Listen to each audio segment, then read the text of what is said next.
So, first of all, let's do a check-in with everything going on. How are you doing today, Rocky?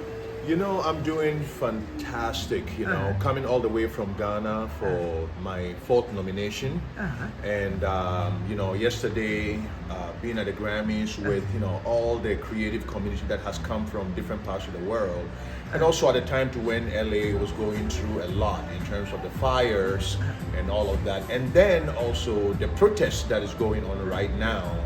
It's a crossroads of revolution, and also the crossroads, not only a revolution here in LA, in the heart of Hollywood, but also something that is, has global repercussions, So as an artist who has a song called Rise, which is a song too about, empowering, our collective consciousness in a time when we need to reach out to kind of inspire hope and also, extract the energy of resilience from deep within us to confront all the challenges that we're dealing with. I felt it was kind of a date with destiny for its nomination at the Grammys. But what happened at the Grammys too was that Sheila E.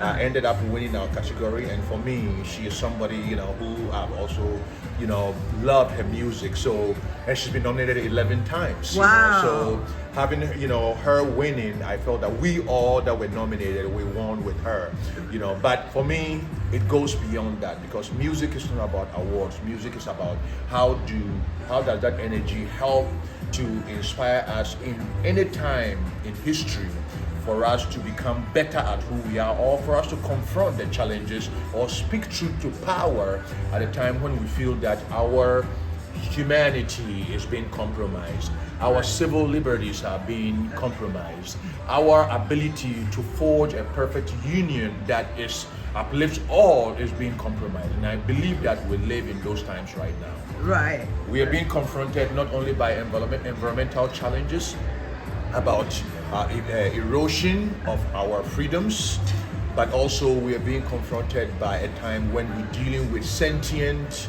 computer algorithms too, whose intention is not to uphold the good of humanity. So it's also out there to also intensify the status quo.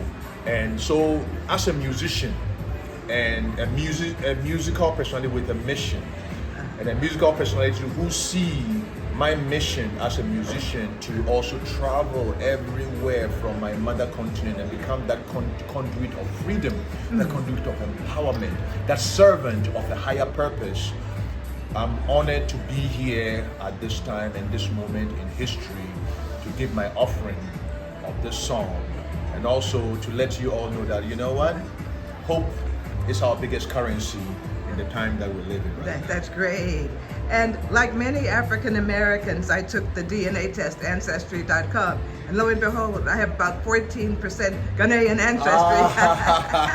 The thing is that when digitally you're told 14%, you have to multiply that by 3. Oh, really? That's the reality. Really? Because the reality is that nobody can tell through just your DNA, but you finding glimpses of Mother Africa means you are a citizen of the continent. And I believe that also this is the time when the visions of our founding fathers, from His Imperial Majesty, the foundations of Ethiopia, the foundations of the unity of Africa, the vision, the visions of Marcus Garvey, the visions of Martin Luther King, the dream that he saw.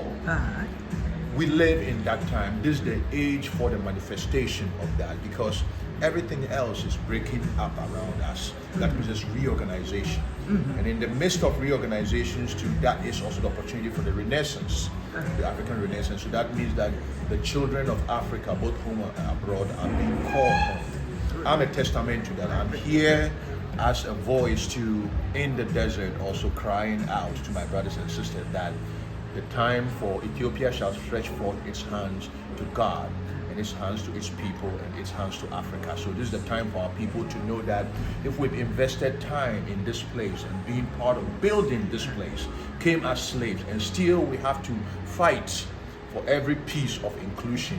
That means that maybe this is the time for us to head back and follow the guiding star back to the mother continent and start that rebuilding of Africa. It can be done, and it must be done, and it should be done, and this is the time. So my sister, your DNA is only a calling. It's a calling for you to also make that journey, and as I'm also calling all my brothers and sisters in the diaspora, that this is the time for you to make the journey and come. Ghana has its borders open. Ghana has the year of return that is also steeped in old tradition. Ghana is calling the children, the sons and daughters, for it to be the gateway and stepping stone for you to embrace the rest of Africa. So with the political climate, do you think that many African Americans and American citizens will be wanting to repatriate to Ghana?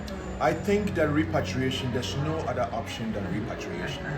You know, you can have the best of America, but it's time for you to dwell in Africa in order for you to be able to implement those dreams. Because you see, the thing is that as much as I've had time with America, the vision of America is like stepping in the quicksand. You know, this was the land that was sacred to indigenous people.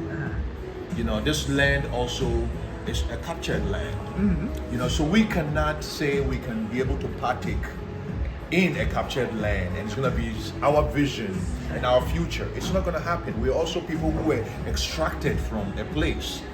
You know, so our true home and our true mission and vision that will endure for generations will be to look at what we have been taught by the beauty of America, the great parts of it, and know that this is the time that we need to bring all of those ideas to join with our brothers and sisters at home so that we can be able to forge that perfect new union and be able to also realize the dreams that our ancestors saw, the mountaintop that Martin Luther King saw. This is the time for us to reach there. That's awesome. Okay. And